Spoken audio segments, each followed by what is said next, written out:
ready? Recording. We're looking at the infratemporal fossa region here. We have, as we look at the top here, we have some of the branches that are going to the orbit. This is the trigeminal nerve, this is the trigeminal ganglia, this is the ophthalmic branch of trigeminal, maxillary and mandibular branch of trigeminal. This would be cranial nerve, 4, trochlear, 3, ocular motor, and 6, abducens. So this goes 3, 4, and 6 as you go down. 4 crosses over. So this is trochlear, ocular motor, abducens coming into the eye here.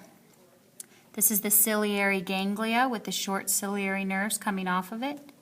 This is the lateral rectus muscle with the abducens nerve going to it. This is the pterygopalatine ganglia. Down here, pterygopalatine ganglia. This is the infraorbital nerve. This is the posterior superior alveolar nerve. Those are branches of maxillary. Branches of mandibular. Mandibular nerve comes through the foramen ovale and immediately branches. We've got some deep temporal nerves here which innervate the temporalis muscle. We have the auriculotemporal nerve here which goes on either side of the middle meningeal artery, then heads up in front of the ear to innervate the skin on the front of the ear. I'm going to set this down so it's not wobbling so much. This is the inferior alveolar nerve. Before the inferior alveolar nerve enters the mandibular foramen, it's going to give off nerve to mylohyoid, which innervates mylohyoid and anterior digastric.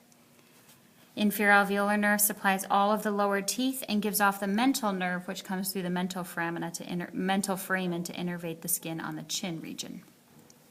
This is the lingual nerve. Lingual nerve is going to be joined by the chordae tympani nerve. Chordae tympani nerve is this thin little nerve back here which connects the facial nerve to the lingual nerve. Chordae tympani is going to be carrying taste sensation fibers from the anterior 2/3 of the tongue, as well as parasympathetic preganglionic fibers to the lingual nerve. Then we have the buccal branch of trigeminal, which is going to be sensory to the skin on the cheek. So we've got deep temporal, buccal, lingual, joined by the chordae tympani. Inferior alveolar, which gives off nerve to mylohyoid. Nerve to mylohyoid is not on this model. And mental nerve. Auriculotemporal. This is the facial nerve coming through the stylomastoid foramen, giving off the chordae tympani nerve, innervating the stylohyoid and posterior digastric, and then branching into its branches. The branches that we can see here are mandibular branch of the facial and cervical branch of the facial.